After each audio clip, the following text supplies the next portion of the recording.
Yeah, we're about to break it down. Tyson Fury will not be fighting Usyk, and because he's went and got I'm talking, looked like a hawk blade has caught him in the eye, and unfortunately, this will once again take that fight off of the docket.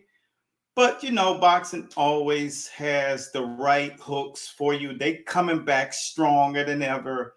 This year is going to be, I think, one of the most epic years in boxing for a long time. So we're going to get into, what do you do in a situation like this? First, to prevent these situations from happening. Two, how do you take it and what do you make of all of this constant fight situation with Usyk? And I'm going to get on the record about the Tszyu versus Keith Thurman. They just had a face off yesterday. And the most interesting part about this face off is that, Keith Thurman is truly pulling, really, he's pulling Tszyu's tail and he's rattling him in a way that I understand why he's doing it. So I'm going to get into why do you use these particular antics in order to get into someone or get to someone, because he's going to need to do that because Tszyu's coming with the whole savage package. So this is going to be very interesting. We also have conversations on Rolly versus Cruz. This fight card is going to be really, really big time. So, but before we get started, for those of you who never watch this channel, shame on you. Boy, you're late to the dance. My name is Eric A. Bradley, and they call me the real fight doctor. And there is very few people on this level. And what we're going to do is really break this fight world down. In this game, we have so many things that get in our way. So all of you guys who are in the sport right now, and currently you are the guys that have to understand there are several pillars of the sport that you have to stay conscious of. And number one is Tyson Fury. Tyson Fury said it himself when leading up to this fight, right after Ngannou fight, which is you never have another fight signed before you fight a fighter. That's number one. Now, if you got to do it because it's big time, it's the Mecca fight, it's the fight that's going to secure your family legacy and lineage forever, you do that. That's just, it makes all the sense in the world. And I know contractually, when people like Tyson Fury have the opportunity to go big time, he's making the bag for his great grandkids now. So, and there is no safe money, not old money, not new money. I live in a money centric county, and the reality is it doesn't matter if your money is old, money can get gone. So what he's doing is very smart, signing that fight with Ngannou and then having the Usyk fight waiting in the realms. These are the kind of things that happen when you do those things. It's just like some kind of black cloud over anyone that does that. I remember when it was Alex Stern that De La Hoya fought the night that, but not him and Bernard Hopkins were going to fight, and he fought at middleweight, and he came in there, and Larry Merchant, I'll never forget it, said he looked like he'd been eating airport cinnamon buns, and it was just like, and he really lost that fight. It's just always going to be something happening, and I'm going to break down what is that thing that happens. See, because you see these guys under the lights, and because you think that they are constantly prefaced to it, they're more than adapted to the lights when it's leading you into the event. See, but what you don't quite understand is the lights get extremely bright, and no human being can actually deal with that. And one of the reasons and the excuses I'm going to share with you that's going to make sense. You picked up your cell phone and you started scrolling, and you started scrolling. Next thing you know, you look up and it's an hour later. And the reason why you do that is because something has caught your attention. Now imagine if the people were on your phone talking directly to you for real, flashing pictures of you while you're looking at the cell phone. I'm talking if the people you were looking at were taking pictures of you and you were being interviewed by those exact same people. See, the mind can only handle so much chaos, and that's chaotic. And if you look at it, the reality of these guys, this is what they live in. So no matter who you are, you don't become accustomed to it. You get used to it happening, but your mind never adapts to. You get better at it. But these guys, when you're signing those events and you're going into these major fights, and then you have another one signed, there's no way you can perform in the fight that you're in the way that you should have, because you're looking at the pot of gold at the end of that rainbow. So he's already had this fight signed with Usyk. Look at Deontay Wilder go up against his last fight. He had the Anthony Joshua fight already signed. And this is exactly what I mean by you can never, ever underestimate what looking past the foe that's in front of your face and then trying to be in character, because the only thing that you can do is to be in character, because you're not comfortable. Your mind's thinking double ways. And then I got to break it down, because the 40 years, literally the 4 decades that I've done this, the people on your team also have a humongous role in how you're handling everything. And they got things going on. And I'm telling you, no one is void of being treated fairly. So you got trainers that are being underpaid and they're worrying about, are they going to also get the bag? Most of the time, the trainer is not going to get his bag. That's why there's always an underlying turmoil. Now, I came here, I did this for 4 decades. I was under this light with this thing.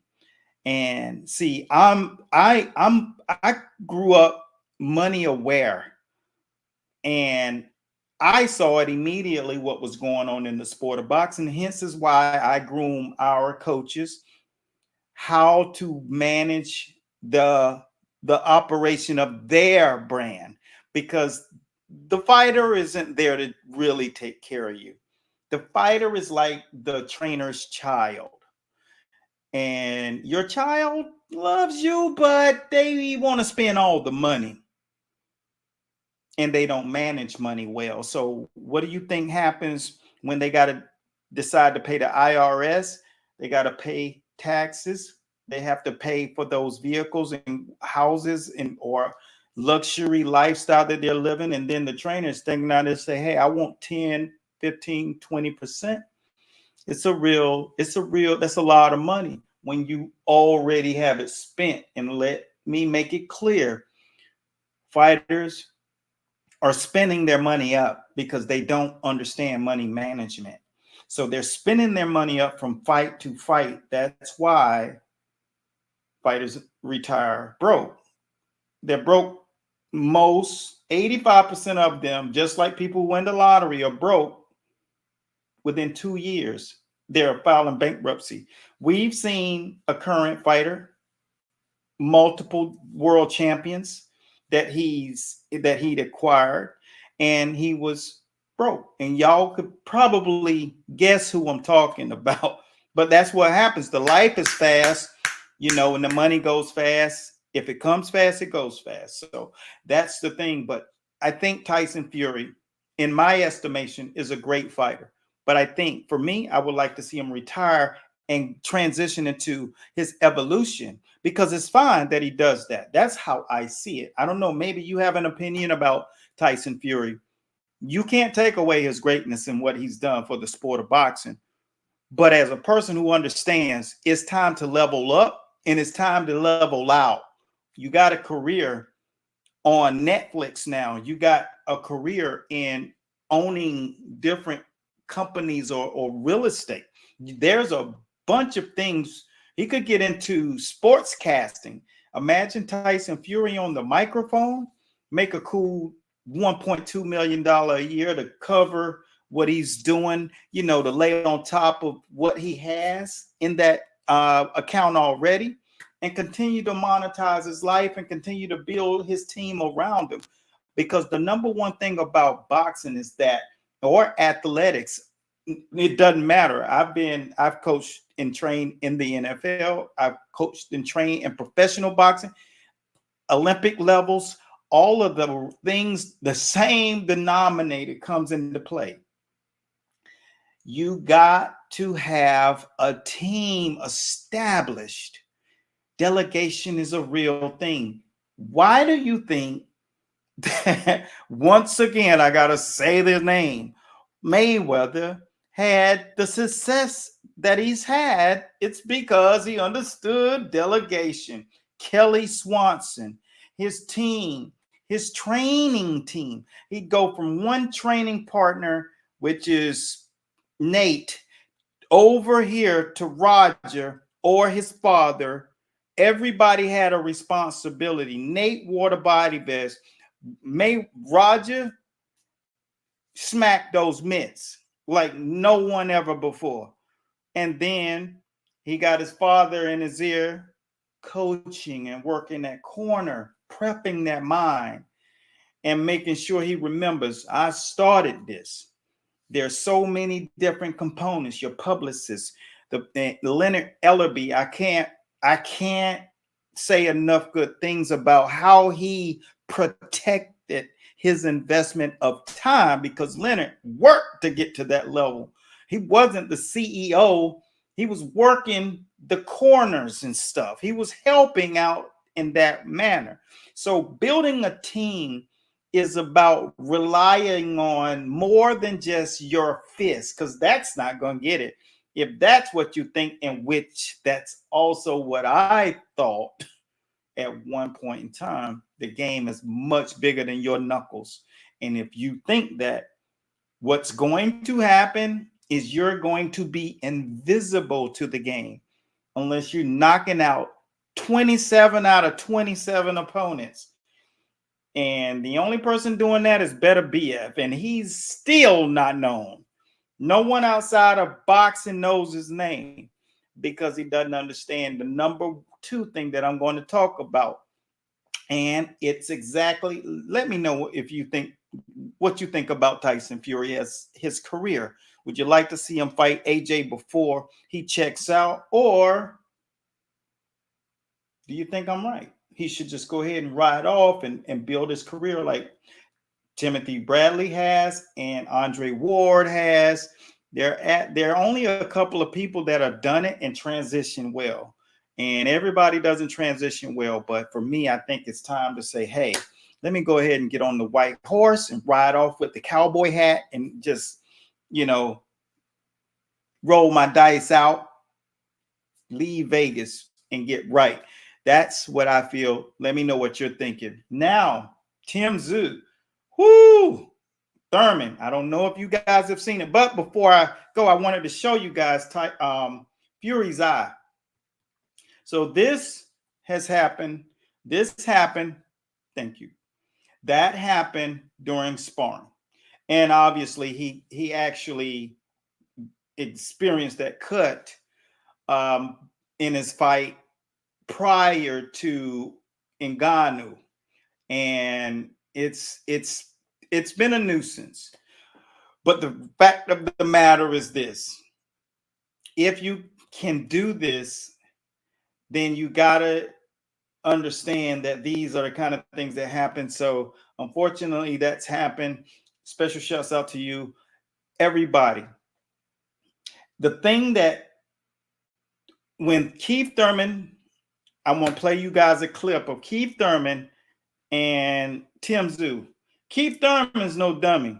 He understands one thing about the sport of boxing, but you got to be careful So I'm going to let you guys hear this clip now, and you tell me what you think. You try, but you're going to get more than energy. You're going to get these hands, baby, all up in your face. You're going to be running. You're going to be running, and I'm going to be catching you like a little gazelle. Your fat feet slow. Man, look, in Australia, that's a small little, that's an island very far away. That's I did not know flat-footed Mexicans were born in Australia. You can pull that down. Thank you a lot. And that's what you're going to get from Keith Thurman. It's antics. And what are those antics? Oh, he called them some names. Those antics are what we call in the world of business, it's marketing. Tyson Fury does it. Muhammad Ali did it. You know, anyone who likes money does it. Because you know what that does?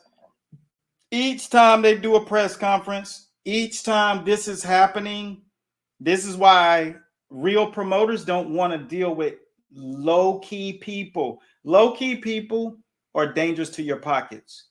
That's why Bob Arum did not really care for Terrence Crawford. And that's why when Terrence Crawford went over to PBC, he started talking, because PBC does not play that. And that's why his brand is increased exponentially.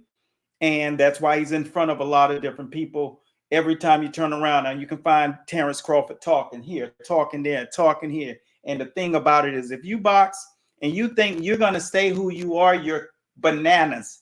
No one's signing a fat 7-8 figure check to you if you're not bringing people to that arena. If people are not charged up to buy your fight, that press conference increased their money margin 18%. Because see, your objective is not just to speak. Sean Porter, all of these guys have figured out this is a real thing.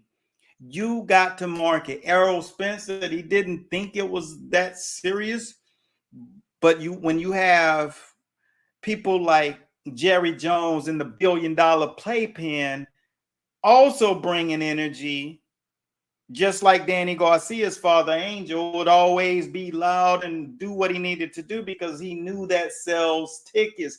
If you don't think that's a part of it, you better probably want to think about consider changing careers, because people are spending money to get these venues. I just left a Hard Rock, you know, and that venue costs money. It's not you who are paying that money. And all of those vendors and all of those people that have to take part, they have to pay people to find the people who will come in there and pay to take part in it.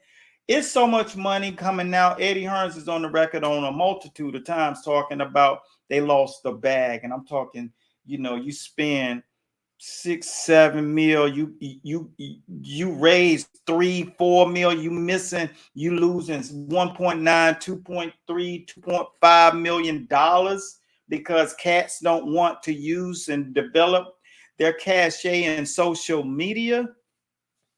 It ain't gonna never be this easy to do it, because you can do it for free now. Back in the day, you used to just have to take a bag full of tickets and go sell them to people. Now all you got to do now is do exactly what I'm doing. You got to know how to take the camera. You got to know how to build an audience, and you got to know how to get thousands of people interested in what you're talking about. Because if not, you're never going to be a star in boxing. So you might as well go over there, back to the college, fill out your application, and try to be a doctor, lawyer, or something of the sort. Electrician, plumber, it doesn't matter. You're not going to box, because I'm telling you, no one is coming into the sport of boxing. In 3 years, I said it, you can bank it. In 3 years, it'll be more YouTubers on main event cards than it will be people who've been boxing since they was 8. Watch what I'm saying. And the reason why is because those guys understand marketing, because that's what they do every day. And that's why Jake Paul, KSI, all of those guys, Logan Paul, they all transition well.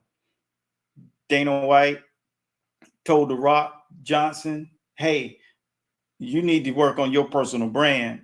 This stuff is free. And so maybe you got things that, that bother you. It's hard for you to get out of that space, but you got to do more than train in boxing. You got to go out here and you got to learn how to do this. We're working with a team of coaches on teaching them how to build their own personal brands.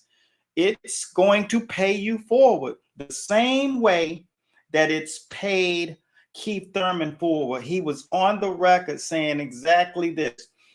I had my flag in hand when he fought Manny Pacquiao and lost that fight. He said that was his greatest night because the fact that he wore those American trunks and his colors, and he said the reason why he was proud is not because of the country, is because of when he was a young person, someone said that you can be great, but you can't do drugs, you can't chase women, you can't be partying, you got to make a choice. And your choice has to be a limitless commitment to the sport and the sport only. And you could see how he operated over there in St. Pete. I'm over on the opposite side. I'm down here in South Florida. He's on the West Coast, over on the Panhandle, Roy Jones and those guys. So when you see his commitment, you knew that Keith Thurman was really living that life. That dude hitting the street, running, that dude trained in a hot box. And so when you see that, he studied everything. He said he would watch exactly how many times his opponent punched while he was in the ring, and he would jump rope according to the way that that person was throwing their punches in the fight that he was studying. And that's a person that understands how important it is to understand game in full virality. Most people don't understand boxing. You shouldn't, because that's why it takes so long.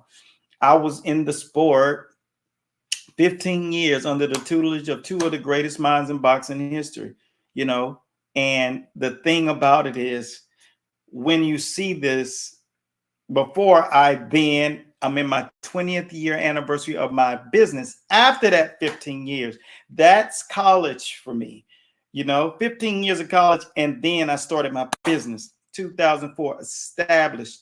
And when you do that, you really have a much greater take. The first promoter that I had any dealings with our guy was Don King. So I got good reps in. And then Gary Shaw, even better reps. And it just kept going on and on. So the thing about it is, all of you have to realize that there is much more happening. And when Keith Thurman said that, that's why I tell you, boxing will pay you forward, and boxing will take care of you if you do what you need to do and stay doing the things that the promoters need you to do. Eddie Hearn needs you to sell your own fight. He needs you to do your part and stop expecting. That's called being entitled. I got guys reaching out to our page, and bless them. Bless them. All they do is want. I want. Give me. And those are going to be horrible fighters for any company, because you don't understand business is an endeavor between two parties who agree. You fighting in the ring is only a fraction. It's like 6 to 7% of what actually is going on. The itinerary for putting on a boxing event is mind-blowing. It's like reading a dictionary, the amount of things that have to go on. So I hope that you all can take a little something from this and realize, not only do you need to run your miles and stop begging, because an agreement between two parties doesn't include a person begging for their half and more. It's a split down the middle. You build your audience and you keep knocking cats out, and I'll find the money, because you got to call network executives and CEOs and these other organizations and people who have pockets, and you try to bring people in, and there's so much that you have to do that makes you have to swallow your pride, and you guys don't quite understand that.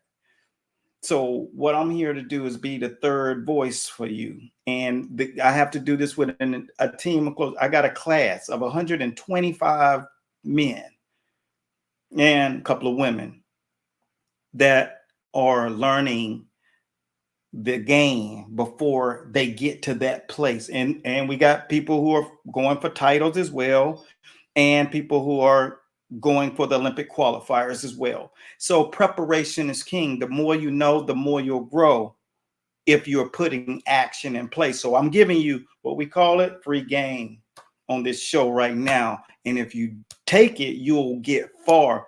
If you continue to eat it, you will really get far. And if you do the opposite, you'll find out how painful boxing can be. You know what I'm saying? So that's all I got. I wanted to make sure that you guys are going to be one thing, committed to watching and supporting the game and making it a little easier for these guys who are going out there running while you're asleep 4 or 5 miles a day in the cold, sleet and rain, or in the hot heat day after day, and no one understanding, because boy, you can make it through those camps, and those camps are treacherous. But one thing's for sure, it ain't nothing like cutting weight if you don't understand how to cut weight. So if somebody out there struggling with cutting weight, make sure you type the word, I gotta get right. I can't go in there losing weight all the time, because that's not how you got to go about doing it. You got to do like Bernard Hopkins did. You got to live that life of a true champion. And a true champion is a champion 100% of the time. And I take the words from the great Eugene. He always made it clear that when you are a gentleman and you fight, you must not use language, and you must not be the kind of person that is disrespectful, because when you're a champion, you're the prime minister of all men. Therefore, that makes you a statesman. So when you are a fighter, you're not some thug. When you're a fighter, you're just not some jock. Okay? You're a statesman. So act the part. Be a professional. You feel what I'm saying? Hopefully you got something from this conversation, and that you can apply it to your life and realize this. Marketing is your running miles. Marketing is your running miles. That's a part of what you got to do. So you got to learn how to do it. If you guys need help knowing that stuff, just keep watching these kind of feeds like this, because I got to keep it real with you, because I'm third generation and the generation 4 has already passed. You are generation 5. So you got to make sure you level up. The game needs you. If you don't do your part, they can make it without you. They made it this far without you. They'll continue to make it without you. No one's bigger than the game. And the minute you realize that, the further you'll get, as long as you understand how to build your team the right way. That's all I got. Coach Bradley signing out. Special shouts out to all my brothers in Top Trainer, the top 1% trainer in the world. We just don't go after skills. They understand how to pay the bills. They understand how to do the operation and the politics of boxing. So special shouts out to you guys from here to Australia. I'll see you all soon. Hopefully in the winner's circle. Peace out.